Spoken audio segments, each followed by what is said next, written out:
Hello everyone. Welcome to Contemplate Life. Here, we share real-life stories, heartfelt confessions, and meaningful lessons drawn from everyday experiences. Each story is a quiet reflection on life, love, and human emotions. Now, take a deep breath, relax your mind, and let us begin our journey together. Have you ever felt ashamed of a life you didn't choose?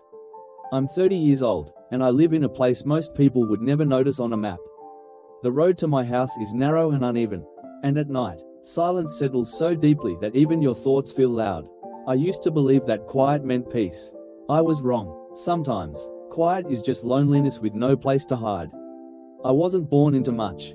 No inheritance, no connections, no safety net, just land that barely feeds itself and hands that learn to work before they learn to dream.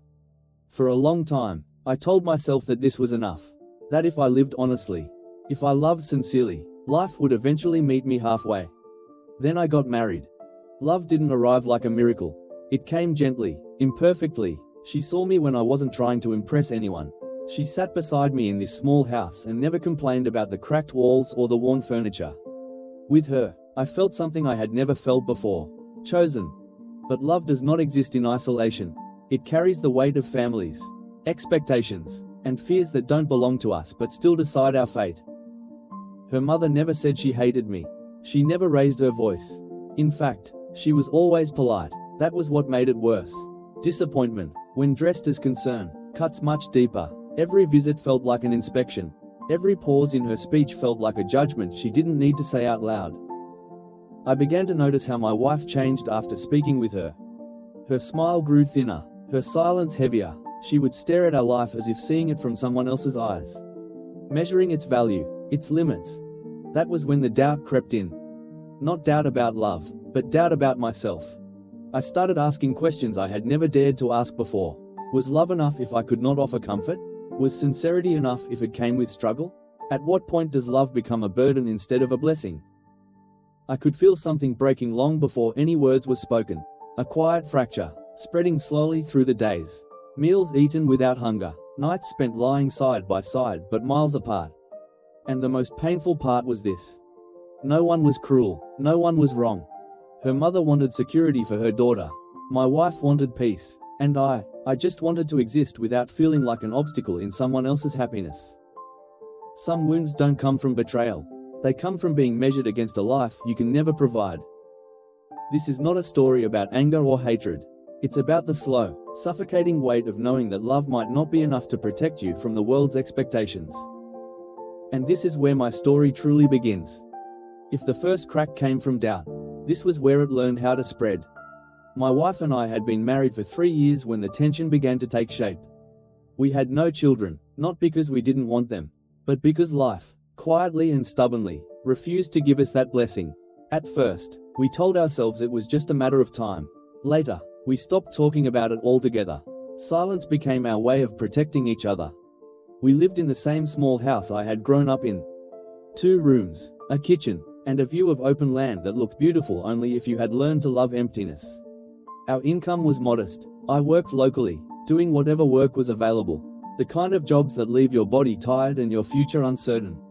My wife helped where she could, but opportunities were limited. Money was never enough to feel secure, but it was enough to survive. And survival slowly replaced dreaming. I am not a bitter man by nature. I learned early that resentment only makes poverty heavier. I believed in patience, in effort, in the quiet dignity of doing your best even when no one notices. My wife, on the other hand, carried a gentler spirit. She felt deeply, she noticed things I overlooked, and she worried more than she admitted. Her mother was the opposite of both of us. She came from a family that valued stability above all else. Not extreme wealth, but comfort, predictability, appearances. In her world, love was something that followed after security, not before it. She had relatives who lived in better neighborhoods, cousins who married into money, friends who spoke casually about investments and future plans. Compared to them, our life looked fragile, temporary. She never treated me with open hostility. But kindness, when paired with constant comparison, can be its own form of cruelty. She would talk about other men in front of me, their jobs, their houses, their readiness to provide, not directly to shame me, but to remind everyone what a proper future looked like. My wife stood between us like a bridge under too much weight. She loved her mother, she respected her opinions, and she loved me in a way that felt quiet but sincere. That balance began to wear her down. Every visit to her family left her restless. Every return home made her question what she had chosen. There were other voices too. Relatives who asked when we would have children. Who joked about how small our house was. Who spoke with pity disguised as humor. No one said anything outright. They didn't have to. Their glances did enough. Slowly, our home changed. Not physically, but emotionally. Conversations became shorter, laughter rarer. We were no longer fighting life together. We were enduring it separately, side by side. I could sense something approaching long before it arrived. A moment when love would be asked to justify itself. When my wife would be forced to choose between loyalty and longing. When my quiet acceptance of hardship would no longer be seen as strength, but as limitation. Nothing dramatic had happened yet. No betrayal, no shouting, no final words. But the foundation was already strained. Poverty, childlessness, class differences, and unspoken disappointment had begun to pull us apart in ways that effort alone could not fix. Some stories don't break because of one sudden disaster. They break because too many small pressures are ignored for too long. And we were standing right at the edge of that kind of breaking. The first warning signs didn't arrive like a storm. They came quietly, in ordinary moments that would have meant nothing to someone else. It started with small comparisons, ones that could easily be dismissed as casual remarks.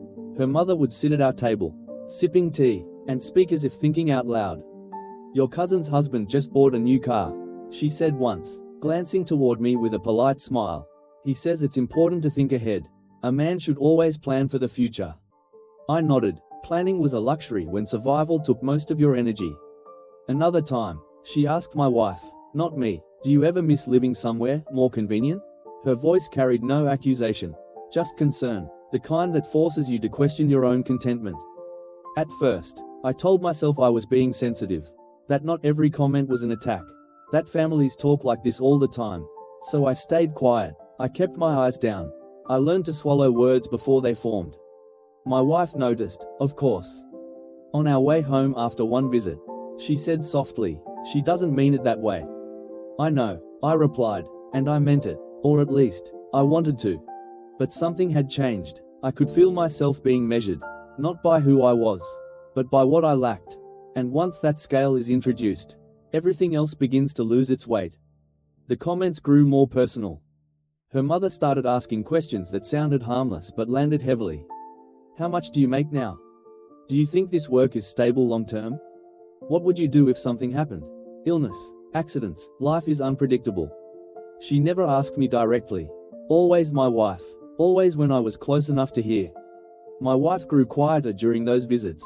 She would nod, agree vaguely, avoid my eyes, and later, when we were alone, she would apologize without explaining what she was sorry for.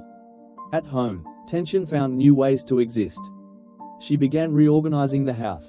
Not cleaning, reorganizing, moving things, replacing small items, pointing out what looked old, what should be changed, not angrily, almost absent-mindedly. "This chair is uncomfortable," she said one evening. "The kitchen feels too dark.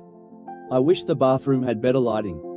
None of these were complaints on their own, but together, they felt like a quiet list of everything our life failed to provide. I offered solutions I couldn't afford. "Maybe next year. When work improves. We'll see." Each promise sounded weaker than the last. One night, while we were eating dinner, she said something that stayed with me. "My mother thinks we're stuck," she said, staring at her plate. I waited. "She says we're too young to live like people who have already given up." I said nothing. There was nothing to defend myself with. Another warning came in the form of control, disguised as advice. Her mother began suggesting how my wife should live, what she should wear, where she should work, how often she should visit home. Small decisions that slowly stopped being ours. "She worries you're isolating yourself," she told me once. "This place, it's very far from everyone." I wanted to say that isolation wasn't imposed on us. It was chosen, because it was all we could afford. But I stayed silent. Silence had become my safest response. The most painful moments were the ones that involved other people.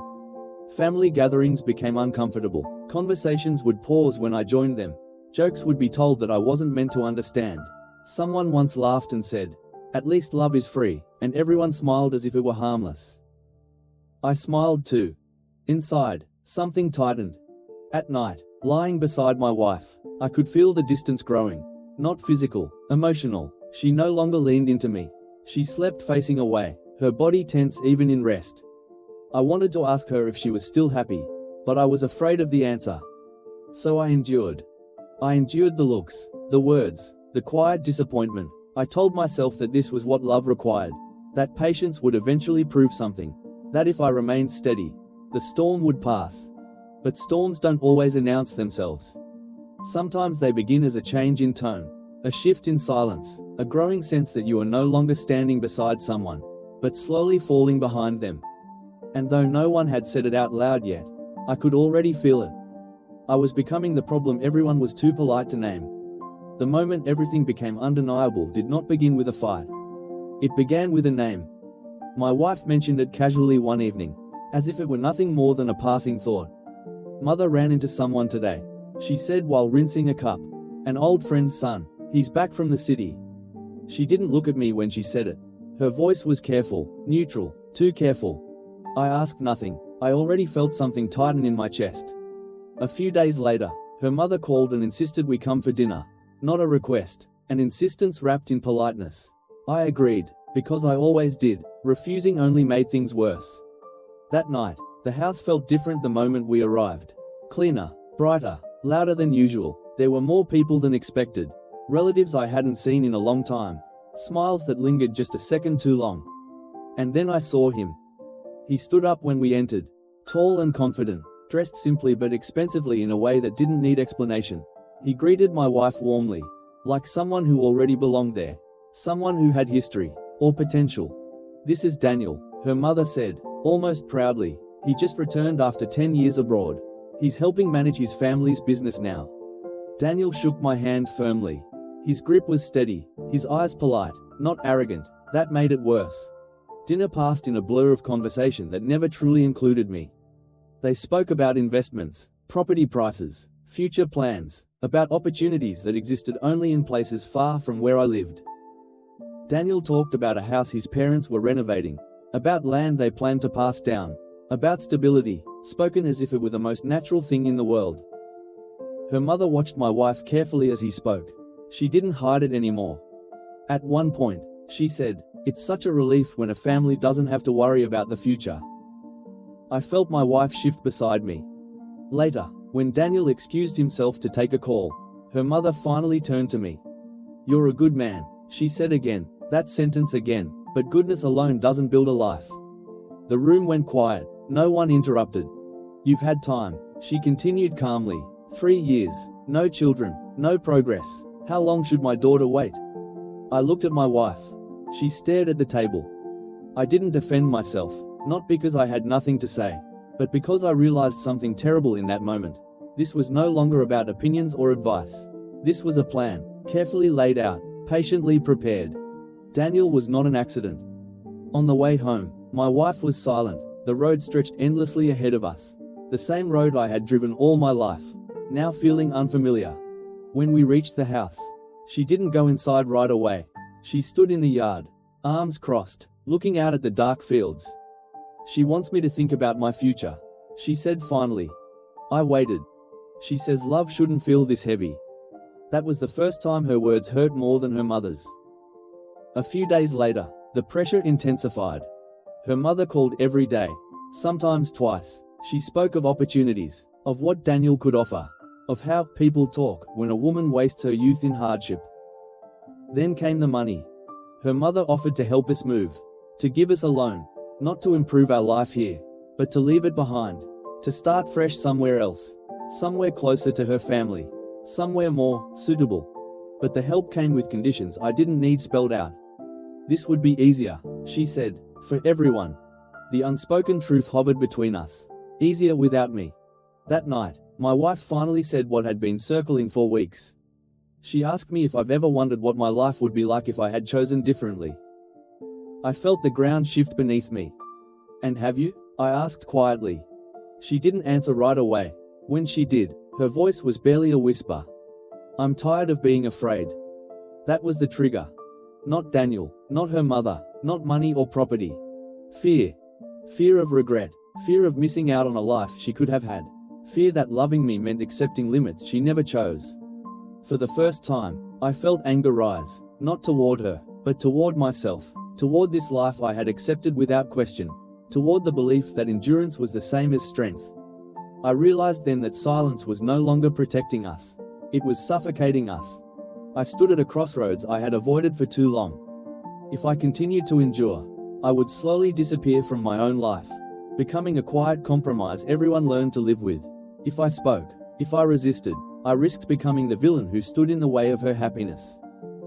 That night, I slept alone. And for the first time, I understood that whatever choice came next would change everything. Not just our marriage, but the way I saw myself. Some moments don't explode with noise. They explode with clarity. And once clarity arrives, there is no going back to silence. The confrontation didn't happen the way people imagine these moments happen. There was no shouting at first, no slammed doors, no sudden confession that shattered everything in one blow. It began on a quiet morning. My wife told me her mother was coming over. Just her mother, no relatives, no excuses, no polite reason attached. Her voice was steady, but her hands shook slightly as she said it. I knew then. This was not another visit. This was the end of pretending. Her mother arrived just before noon. She didn't bring food this time, didn't comment on the weather. She sat down at our table like someone who owned the outcome of the conversation before it even began. Daniel was not there. He didn't need to be. His absence was louder than his presence had ever been. I won't speak in circles anymore, she said, folding her hands. We've all been patient long enough. I felt my wife stiffen beside me. This marriage is going nowhere, her mother continued, and the longer you stay in it, the harder it will be to leave. I waited. Something in me had gone very still. She turned to my wife. You have given enough. Love is not meant to feel like a sentence. That word stayed with me. Sentence. As if loving me were a punishment. I finally spoke. My voice surprised even me. Is this why you brought him? I asked. Her mother didn't deny it. He represents a life without constant fear, she said. A man who can stand on equal ground with you. Not below it. Below it. That was the moment something broke open inside my chest. I looked at my wife. Did you know? She closed her eyes. I didn't ask for it, she said, but I didn't stop it. That hurt more than anything her mother had said. I stood up slowly. My legs felt weak, but my mind had never been clearer. You came into my home, I said to her mother, and you measured my worth as if I were an object on a shelf. She met my gaze without flinching. I measured your future, she replied, and found it insufficient. My wife started crying then, not loudly, just quietly collapsing into herself. I'm tired, she said. I'm tired of defending us. I'm tired of choosing between the people I love. Her mother leaned forward, then stopped choosing pain. I turned to my wife. My voice lowered. Is that what I am to you now? I asked. Pain? She didn't answer immediately. When she finally looked at me, her eyes were red and honest in a way I had never seen before. I don't know who I am anymore, she said, and that scares me. That was when the truth finally surfaced. Not accusations, not blame, just fear laid bare. Her mother stood up. I've arranged everything, she said. You can stay with me for a while. Think clearly, without influence. Without me. My wife looked at the floor. Then she nodded. I need space, she whispered. Space, another gentle word that leaves nothing intact. I went into the bedroom and opened the small drawer where we kept our documents. Marriage certificate, bank papers, the few things we owned together. They fit easily in one hand. When I returned, my wife was packing a bag. Her mother watched silently. This house, her mother said, was his before the marriage, correct? Yes, I answered. Then there will be no disputes. As if fairness could soften what was happening. My wife stopped packing and looked at me. I never wanted this to be cruel, she said. Cruelty doesn't always intend itself, I replied. She reached for me, then stopped. Her hand fell back to her side. Her mother broke the silence. If you truly love her, she said to me, you won't make this harder. That was the final blow. I laughed, once, quietly. You took everything from me, I said, and still asked me to be gentle. Her face hardened. This isn't about you anymore. No, I said. It never was. My wife stood there between us, trembling. I don't want a divorce, she said suddenly, but I don't know how to stay. I walked over to her slowly. Then let me make it simple, I said. Her eyes widened. I won't hold you here, I continued. I won't argue, I won't beg. If you walk out the door today, I will accept it as your choice. Tears streamed down her face. And if I come back, she asked. I paused. Then it will have to be without fear, I said, without comparisons, without someone standing behind you whispering that you settled. Her mother snapped. That's unreasonable. No, I said quietly, this is my only boundary. Silence fell like a verdict. My wife looked from her mother to me. Years passed in that moment. Then she picked up her bag. I'm leaving, she said. Her mother exhaled in relief. But my wife turned to her. Not with you deciding my future, she added. I'm leaving to breathe. She looked at me one last time. I don't know if I'm strong enough, she said. Neither do I replied. But pretending never made us stronger. She walked out.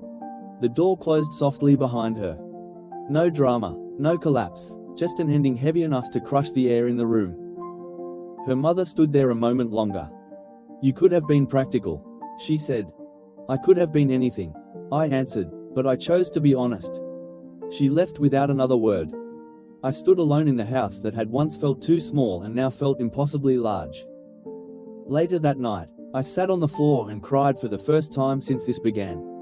Not because she left, but because I had finally stopped disappearing. Some confrontations don't end with victory or defeat.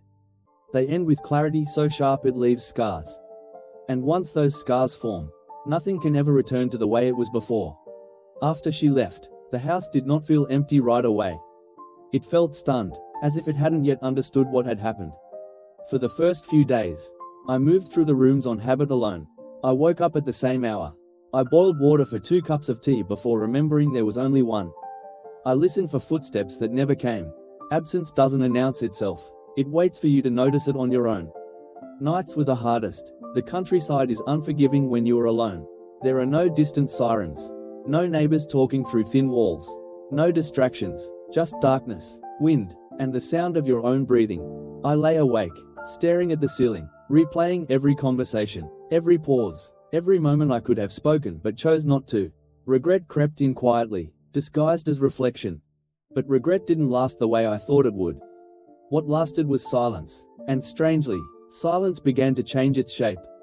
In the beginning, it pressed down on me. Each room echoed with what used to be. Her cup by the sink, the indentation on the mattress, the faint smell of soap that lingered long after she was gone. I didn't touch her things at first. I wasn't ready to decide what stayed and what disappeared. Letting go felt too final. Weeks passed. The world did not stop for my grief. Work still needed to be done. Bills still arrived. The land still demanded care. There is something humbling about physical labor when your heart is broken. Your body moves whether you want it to or not. And in that movement, I began to breathe again. I stopped checking my phone every hour. Messages came less often, then stopped entirely. When that happened, the pain sharpened briefly, like the last flare of a dying fire. Then it softened. I learned how to cook for one. How to eat without conversation. How to sit in the evenings without filling the quiet with unnecessary noise. At first, it felt like punishment. Later, it felt like rest. People talked, of course. In small places, stories travel faster than truth. Some said I had failed as a husband. Others said she had been ungrateful. I let him talk. Explaining only reopens wounds that need time to close. Her mother never contacted me again. My wife sent a message once. Months later, just a simple greeting. No questions, no promises. I read it, then put the phone down. Not out of anger, but out of understanding. Some connections are not meant to be maintained. They are meant to be honored, then released. As the seasons changed, so did I. I repaired things around the house I had long ignored. A loose door, a leaking pipe, small acts of care that felt like stitching myself back together. I stopped thinking of the house as a symbol of what I lacked. It became what it always had been. Shelter, stability, something that did not judge me. There were moments of loneliness so sharp they stole my breath. Holidays, evenings when the air felt too still. But loneliness, I learned, is not the same as emptiness. Loneliness asks for honesty. Emptiness asks for escape. I chose honesty. I began to notice things again. The way morning light entered the kitchen. The sound of rain on the roof. The satisfaction of finishing a day's work and knowing I had endured it fully. These were not grand revelations. They were quiet reminders that life continues, even when it changes beyond recognition. I thought often about my marriage. Not with bitterness, but with clarity. I could see now how fear had shaped us both. How my silence had seemed like strength when it was sometimes just avoidance. How love alone is not enough if it has to carry the weight of unspoken expectations. I did not blame her anymore. Healing did not come as forgiveness in one dramatic moment. It came as acceptance, layered slowly over time. Acceptance that we had loved each other the best we knew how. Acceptance that it had not been enough. And acceptance that this did not make either of us villains. One evening, sitting outside as the sun disappeared behind the fields, I realized something that startled me with its simplicity. I was at peace. Not happy in the way people imagine happiness to be. Not fulfilled, but grounded. No longer measuring myself against another man's life. No longer shrinking to fit someone else's fear. I had survived the worst part. Living after the collapse did not make me weaker. It stripped me down to something more honest. A man who knows his limits. A man who understands that love should not require self-erasure. A man who can stand alone without apologizing for the space he occupies. Time did not heal everything, but it taught me how to carry what remained. And in that quiet understanding, I began to live again. The turning point did not come with anger or surprise. It came with a phone call on an afternoon that looked like every other afternoon I had learned to live through. The number was unfamiliar. I almost didn't answer. When I did, the voice on the other end hesitated before saying my name, as if unsure it still belonged to me. It was my wife's aunt. Her words were careful, stripped of drama. My former mother-in-law had been hospitalized. A stroke, not fatal, but serious enough to leave her weak, dependent, suddenly fragile in a way no one had ever imagined her to be. The family was overwhelmed. Decisions had to be made. My name had come up in conversations, not as a solution, but as a question no one knew how to answer. I thanked her and hung up. For a long time, I just stood there, the phone still warm in my hand. I expected something to rise inside me. Anger, satisfaction, a bitter sense of justice. None of it came. What I felt instead was unfamiliar and quiet. Something close to sorrow, but without weight. I didn't go immediately. I waited 2 days. Not to punish anyone, not to prove anything. I needed to be certain that if I walked into that room, I would not carry old wounds with me like hidden weapons. When I finally arrived at the hospital, the smell of disinfectant hit me first. The sound of machines, the low murmur of conversations that mattered only to those inside the room. I paused outside the door, aware of how strange it felt to stand there again, connected to a life I had already mourned. She looked smaller. The woman who once filled every space with certainty now lay still. Her face pale, her body partially unresponsive. Her eyes opened when she heard movement. Recognition came slowly, then disbelief. "You came," she said, her voice thin. I nodded and pulled a chair closer, not touching her, not retreating either. I didn't know if I should. I replied honestly. She closed her eyes for a moment, as if the effort of seeing me was heavier than the illness itself. "No one knows what they should do," she said, "until it's too late." There was no accusation in her voice, no authority, just fatigue. We sat in silence for a while. I noticed things I had never noticed before. The tremor in her hand. The way her breathing struggled to find rhythm. Power leaves the body quietly. It doesn't announce its departure.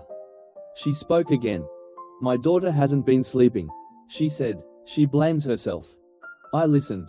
She thought choosing comfort would bring peace. But peace doesn't come from choices made in fear. I looked at her then. Really looked. This was not the woman who had measured my worth and found it insufficient.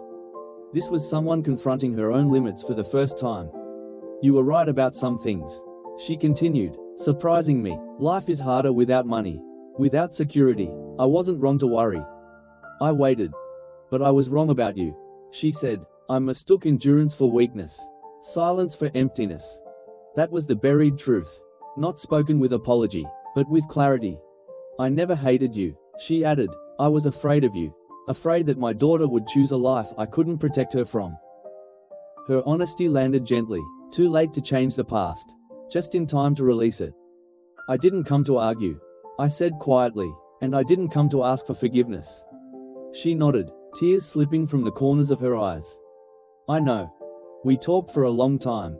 Not about blame, about time, about how quickly certainty dissolves when the body betrays you, about how control feels like safety until it costs you connection." She asked about my life. I told her the truth. Not embellished, not minimized, simple, work, quiet days, solitude that no longer frightened me. "And her?" I asked eventually. "She is learning," she said, slowly, painfully, but learning. I didn't ask more. Some details are not meant to be reopened. Before I left, she reached for my hand with the one she could still move. "You spared her hatred," she said, "by not becoming someone she had to escape from." I thought about that as I walked out of the hospital, about how easily I could have chosen bitterness, how natural it would have felt, how destructive it would have been. I didn't visit again. Not because I was done, but because the chapter had closed the way it needed to, calmly, without residue. A month later, my former wife reached out. Not with longing, not with regret, with gratitude. "Thank you," she wrote, "for not turning our pain into something ugly." I read the message once, then again, then I put the phone away. Understanding does not always bring reunion. Sometimes it brings release. I no longer carried the story as something that had happened to me. It became something that had shaped me. The difference mattered. Letting go is not forgetting. It is remembering without needing the wound to stay open. And in that understanding, something inside me finally rested. The story doesn't end with reconciliation. It ends with something quieter, and perhaps more honest. I didn't rebuild my life overnight. There was no sudden transformation, no dramatic sense of arrival. What came instead was a slow settling, like dust after a long storm. Days stacked themselves gently on top of one another, and somewhere in between them, I learned how to breathe without bracing for loss. I used to believe forgiveness was something you gave when the other person finally understood your pain. When they apologized, when they admitted they were wrong. But life has a way of teaching you lessons that books never could. Forgiveness, I learned, is not a reward for others. It is a release for yourself. I forgave my former mother-in-law long before her illness. Though I didn't know it at the time, I forgave her the moment I stopped replaying her words in my head. I forgave her the moment I no longer needed her approval to feel whole. And I forgave my former wife when I stopped asking myself what I could have done differently to make her stay. There are loves that change you without staying. There are relationships that end not because they were meaningless, but because they were honest enough to show their limits. Ours was one of those. I don't think of myself as someone who lost a marriage anymore. I think of myself as someone who learned where his boundaries live. Someone who learned that silence is not always strength, and endurance is not the same as self-respect. Peace did not come from being chosen. It came from choosing myself without bitterness. Sometimes, late in the evening, when the light fades and the countryside grows still, I sit outside and let the quiet settle around me. It no longer feels empty. It feels earned. Every sound has space to exist. Every thought is allowed to finish without interruption. I don't know where she is now. I don't need to. I wish her well without longing. And that is how I know the wound has closed. Not erased, but healed enough to stop bleeding. If there is a lesson in this story, it is not a loud one. It doesn't demand agreement or applause. It simply waits for those who are ready to hear it. Sometimes forgiveness is not because the other person deserves it, but because we deserve peace. Because carrying anger is heavier than carrying loss. Because resentment keeps us tied to moments that no longer exist. Because letting go does not mean what happened was acceptable. It means we choose not to let it define who we become. If you are listening to this and holding on to something that hurts, I hope you know this. You are allowed to release it without explanation. You are allowed to heal without permission. And you are allowed to move forward even if no one ever admits they were wrong. Stories like this live quietly here on Contemplate Life. If this one stayed with you, you may want to stay a little longer. Not for answers, but for companionship in the questions that matter most. So I'll leave you with one gentle question to carry into your own life. Is there someone you're still waiting to forgive? When what you really want is to be at peace. Thank you for listening. Take care of your heart. And until next time, goodbye.